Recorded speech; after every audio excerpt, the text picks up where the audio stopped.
Good afternoon again, everyone. Once again, for all the newcomers, I am Leon Ezequiel Iscaris, an intern from the Ateneo SALT, and I will be the room coordinator for Room 5 of the ADL Learning Exchange. For the final session of today's ADL Learning Exchange, I have the pleasure to introduce the current Associate Dean for Student Formation,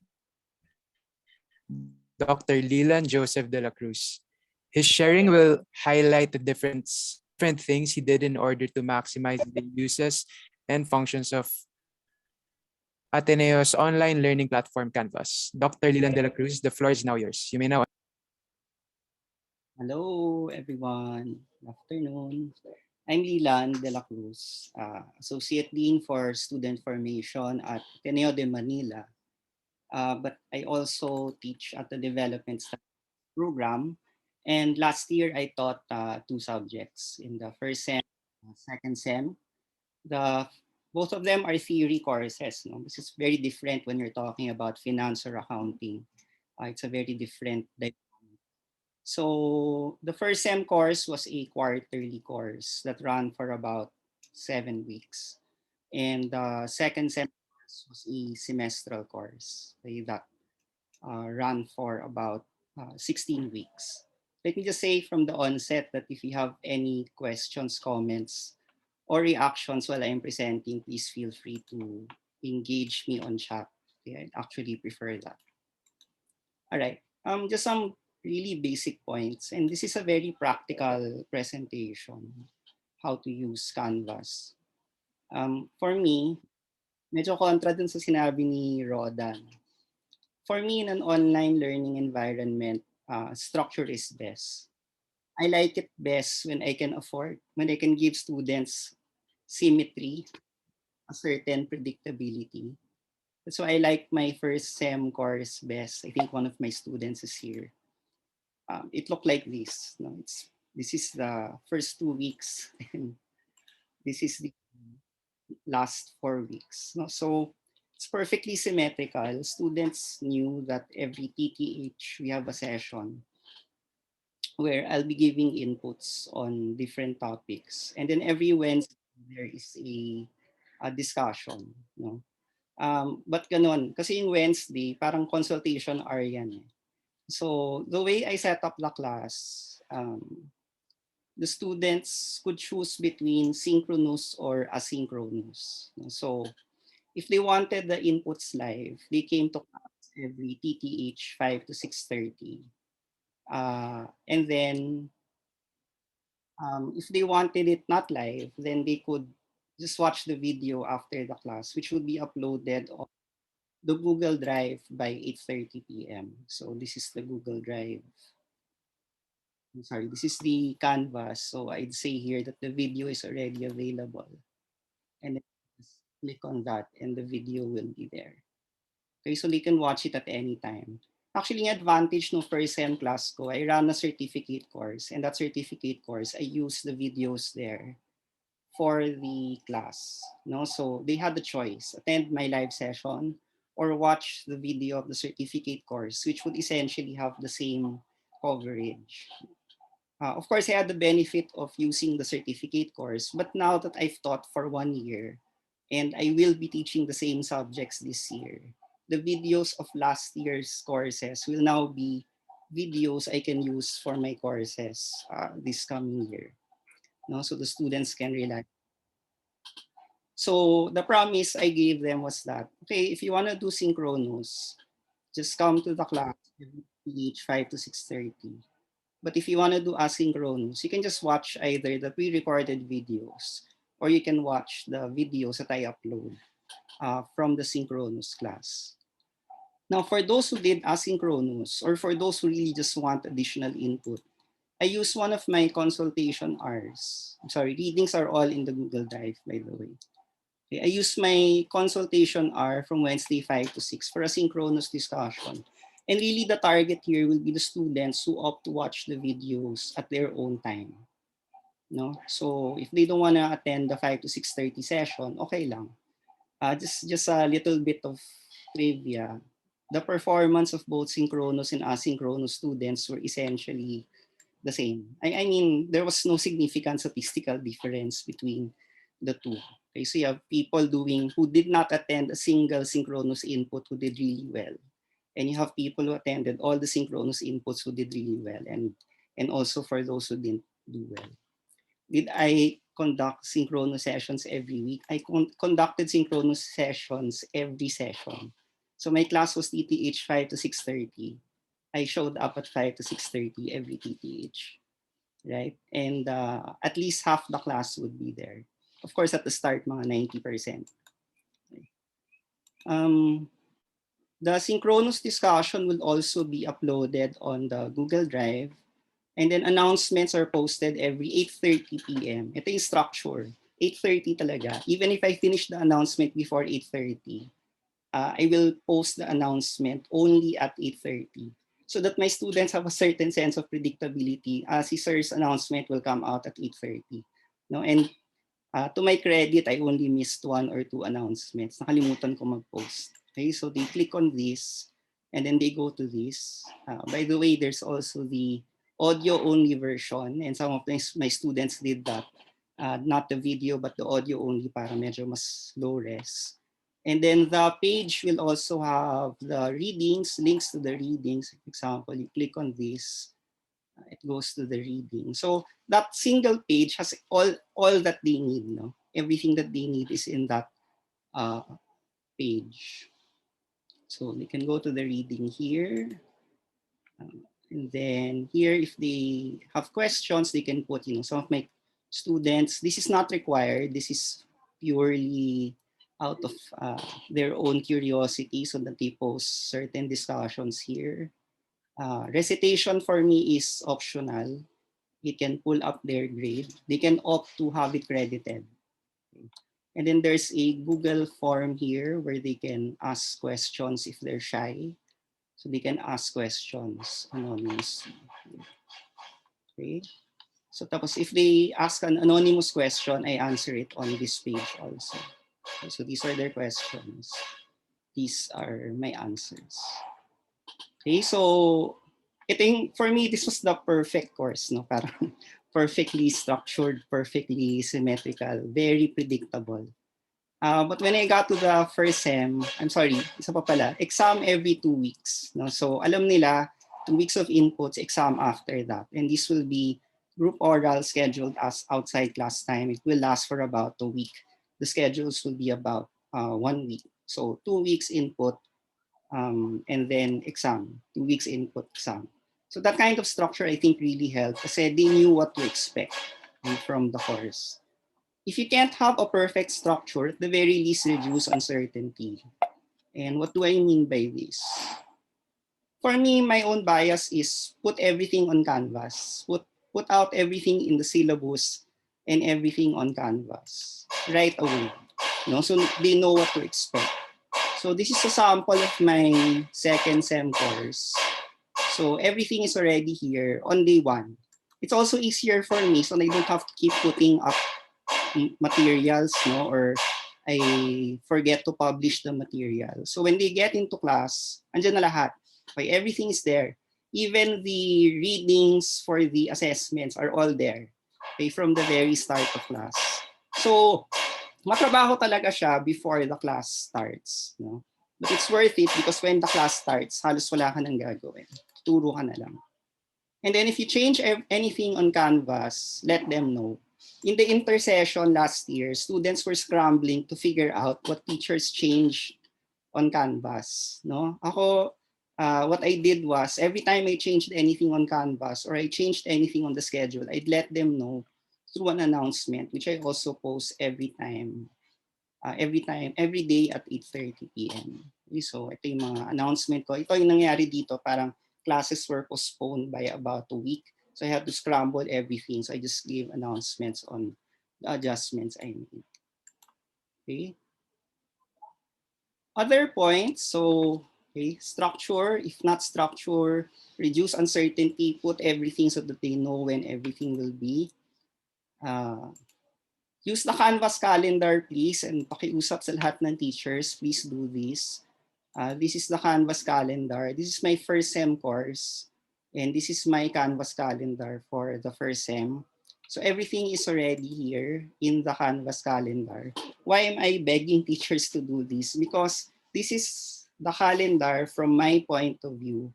But if all teachers put their sessions, requirements on the Canvas calendar, then the students will have a bird's eye view of all of their requirements. And then they can also show me, sir, I have two long tests on this day. Can we postpone my long test? And then they just show me their Canvas calendar and I say, okay, sige. I can see that you do have two long tests. No? So for me, I'm a big advocate for teachers to please use the Canvas calendar for our students' sake, no? So they can see everything. This is just my course, but eventually this will fill up with the other courses. Okay. Another suggestion is to use syllabus as your homepage. And this is what I did with my course. I wonder if you, kasi if I click on home, lalabas syllabus. But I did not put the real syllabus in the syllabus page. What I did was I put in all the links that they needed. So this is the Zoom link. This is the Facebook group.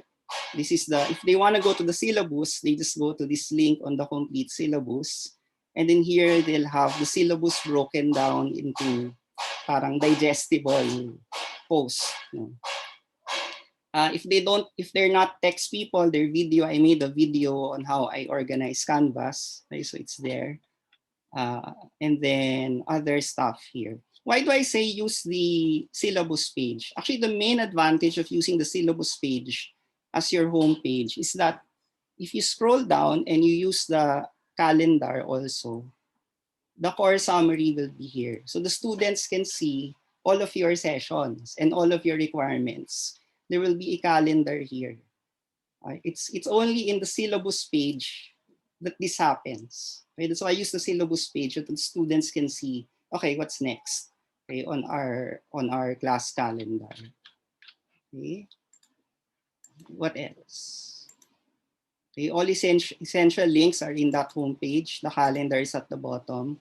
I asked my students what they thought of that, and all of them said it's helpful. Okay, 90% saying it's very helpful. So I'd advocate these two things, no? Use these two design elements. The other Canvas design elements I'd advocate, place dates on labels in Canvas. I don't know if you noticed it, but when I did my Canvas, the input sessions would have dates, right? And this is primarily for those who are attending synchronous. Alam nila kung when they show up. Like they show up on Feb 11 at 5 p.m. Okay, those who are doing asynchronous can know more or less by when they should have watched the videos so that they'll make it to the next assessment. So even if it's asynchronous, even if you do the course asynchronously, you get some sense that, oh, by this date, I should have done this already. Right? And students appreciated this, no, the dates. When I did my course here, you see the Wednesdays are indented. So it's clearly differentiated from the main input session. So these are the group consultations. No? So even my Google Drive would have that. No? My Google Drive would have dates here, see? So everything is dated.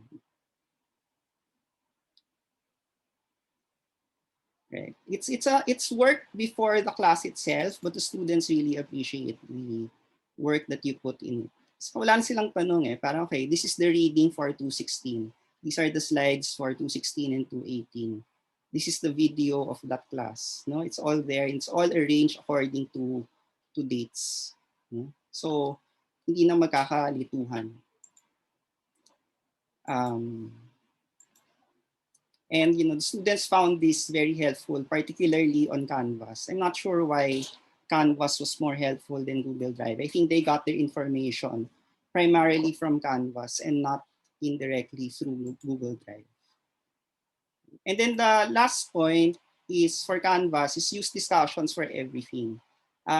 If you're on Canvas, diba you have a choice of whether you use discussions or pages, no?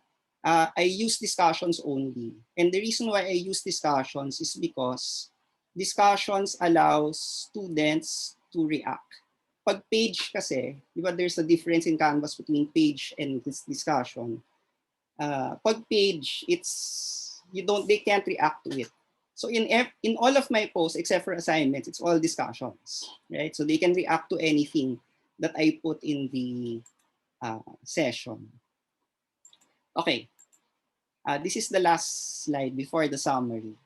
This is a nice to have I was able to do in the second sem. It's called the master page. I'm very proud of this. Now, the master page is the page that links them all. Everything is here. The syllabus is here, the link to the TTH session, Wednesday session, the consultations on Mondays and Fridays, the G Drive, the Google form, and everything is here. February 11, this is the topic. You click on this, it goes to the Canvas page. Okay, February 11, right? So everything is there. The readings are there. Click on this. So wala nang reklamo yung mga estudyante ko. Nandyan na lahat. No? Malinaw sa kanila anong mangyayari sa kanila. You know, ang dami-dami na nilang iniisip. Huwag na natin dagdagan yung iisipin nila. Parang let them concentrate on the course content and they don't have to worry about ano ba nga ang gagawin natin ngayon. Andito na eh. Andiyan na yung readings mo. Andiyan na yung page where all the videos will be available, etc.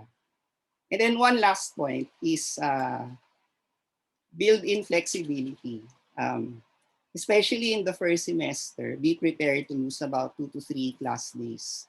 Ironically, I lost class days in the second sem and not in the first sem. And good thing I built in 2 to 3 class days where the topics were not as important, so that when classes were canceled, I could easily adjust. No? So have those 2 to 3 class days which are this, parang you can set them aside and it won't hurt too much. So in summary, structure, if not structure, just reduce uncertainty. Okay? Make them know what to expect. Maximize Canvas design to make information apparent. Use the Canvas calendar, use syllabus as your homepage, but the calendar will also be there. Use date labels on Canvas and Google Drive, and use discussions and not pages for everything. And then finally, I think must have yung last thing, build in the flexibility. So there, thank you. I hope that helped. Thank you so much, Dr. Leland de la Cruz. Once again, for the participants, the floor is now open for any questions or comments regarding Dr. de la Cruz's sharing. And you may unmute yourselves if you guys want to ask anything. Si Clint here had a question, si Clint Bennett. Yung tanong niya, are the discussions graded? No, they're not graded. This is what I did. In my first sem class, I only had 3 assessments. Only 3 things were assessed in the 6 weeks. In my second sem class, I only had 4 assessments. Okay? And those assessments were predominantly group orals. I only gave exceptions for those with problematic internet connections. No? So when it was 3 assessments, it was 1/3 of the grade each. When it was 4 assessments, it was 25% of the grade each. I told them that, okay, if you want to participate a lot in Canvas or even in the live discussions, I can give you credit. It can become 10% of the grade and everything else will be proportionately reduced. No? So for example, I can't do the math now, 22.5% if it's 4 requirements, and then the recitation or participation becomes 10%. Because honestly, I don't want to grade discussion boards. It's so much work. Diba? But at least kung kusa yung discussion board, parang, and then what I do is I tell them, okay, for recitation, this is what we'll do. At the end of the sem, you send me 6 samples of your participation. 6 samples of your participation in the discussion board or in the live session or on chat. Okay, so everything's there. All the recordings are there. They have it. They have the chat discussion. It's uploaded in the Google Drive. So send me 6 samples from 6 different weeks. So hindi pwedeng i-cram mo lahat at the last week. No? So that way, parang mas organic yung participation nila. And I don't have to check. Usually of 60 students, I will get around 5 requests to grade participation. That's doable for me. Okay, it's very doable for me to check five submissions of 6 participation rather than having to check all the discussion boards. But of course, I react to what they post on the discussion boards if they put something there.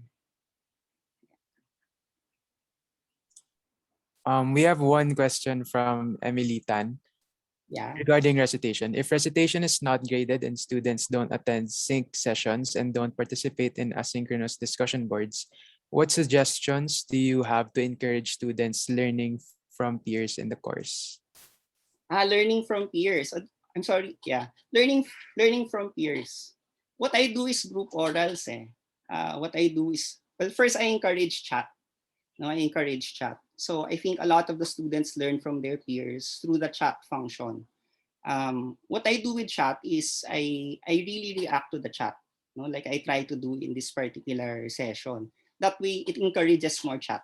If you're in touch with the chat, react to the chat so that they'll chat more. Parang you're giving them affirmation, no? If they post on the discussion boards, I react to the discussion boards so that they post, so that they post more. So that's one, no? The second is, and I think lots of students appreciated the chat function, no? The chat function and the discussion boards. The second thing is I do group orals, no? Why do I do group orals? Again, very pragmatic. I don't do discussion boards partly because I don't want to check discussion boards. No, I don't want to require discussion boards kasi alam ko sasakit ng ulo ko pag ni-require ko yung discussion boards and I have to check all of them. Right? Very pragmatic on my part.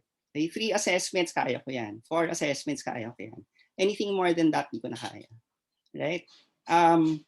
But what I do, and again, very pragmatic, group orals. No? Group orals. So, for example, an exam might be, and then they can choose their exam, but it's another story. An exam might be, I give you an article, you read it, and then when you get to the Zoom room, I start asking you questions about the orals. What usually happens is that the students end up in a study group with their group of 3. It's not required. If you look at the structure of that orals, parang hindi mo naman kailangan mag-group discussion. You can just read the article on your own. Kasi when you get into the room, sir will start asking me questions. I did not have to collaborate with my fellow students. But what usually happens is that, and what almost always happens is that the group gets together and discusses the article. Right? So nagkaroon sila tuloy ng group activity, which also helps them deal with the loneliness of online learning.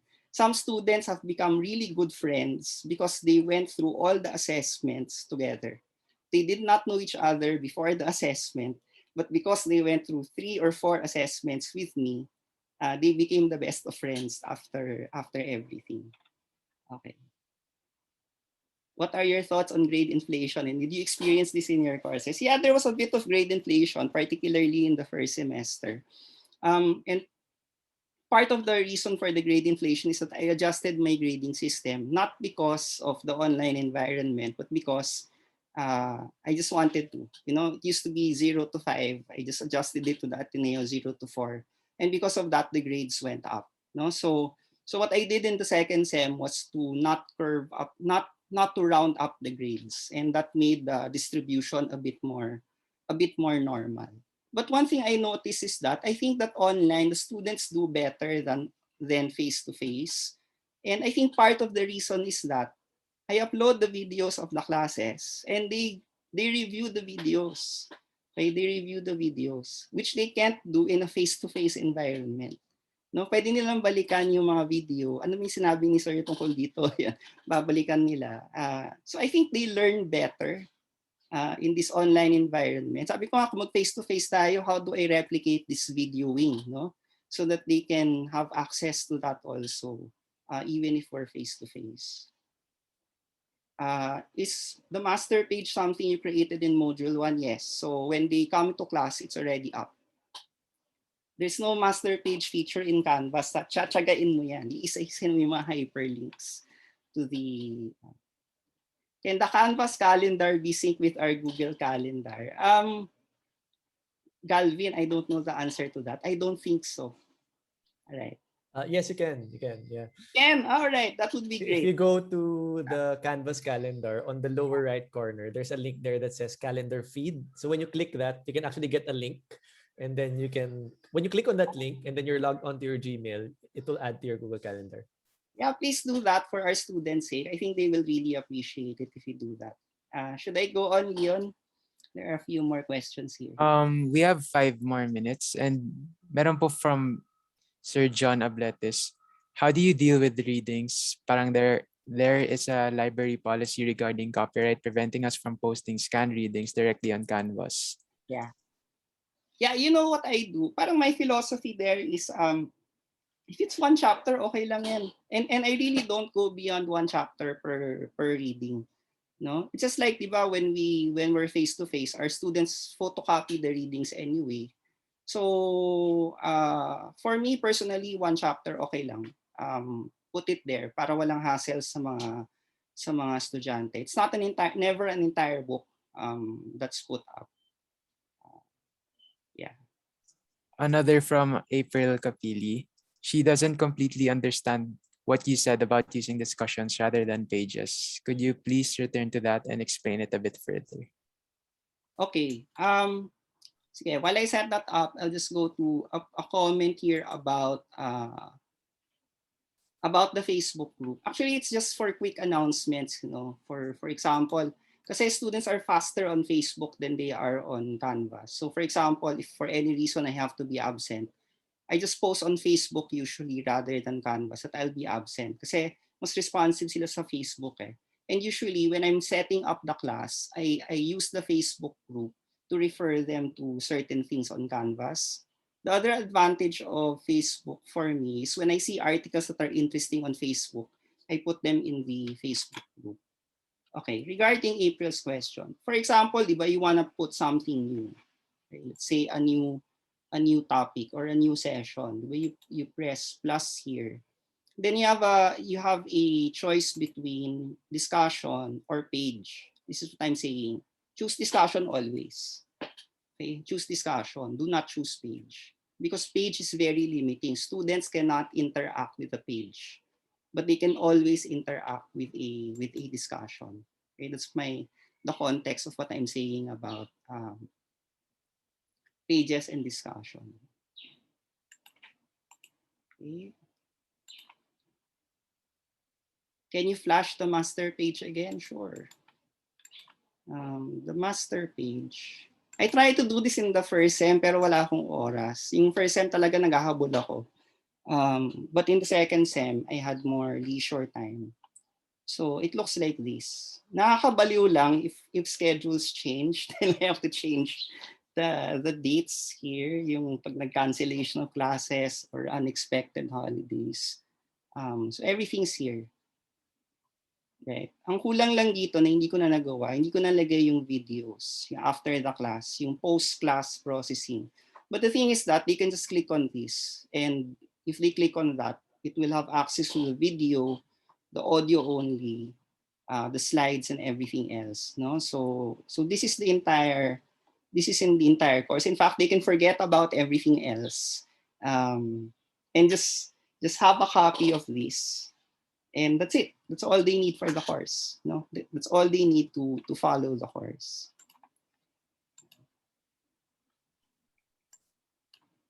Okay, we don't have much time left na po. Pero again, thank you very much, Mr. Dr. Leland de la Cruz, Dr. Nick Dao, Mr. Savidal, and all the participants who joined us in day one of the ADL Learning Exchange. Also, if you wish to share your insights, questions, and takeaways, you may post them at the gbseal.online/share link, and I will be putting this down on chat.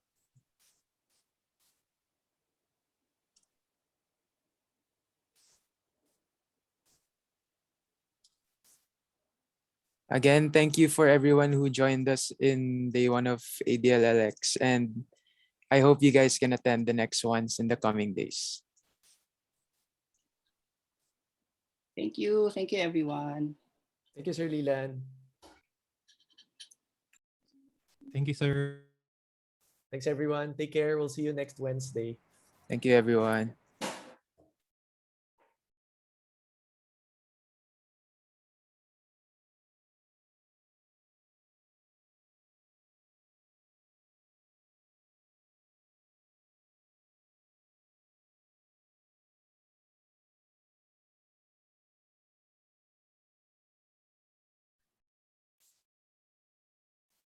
Thank you, Leon. Good work. No problem, sir. I think you can end the meeting na, and then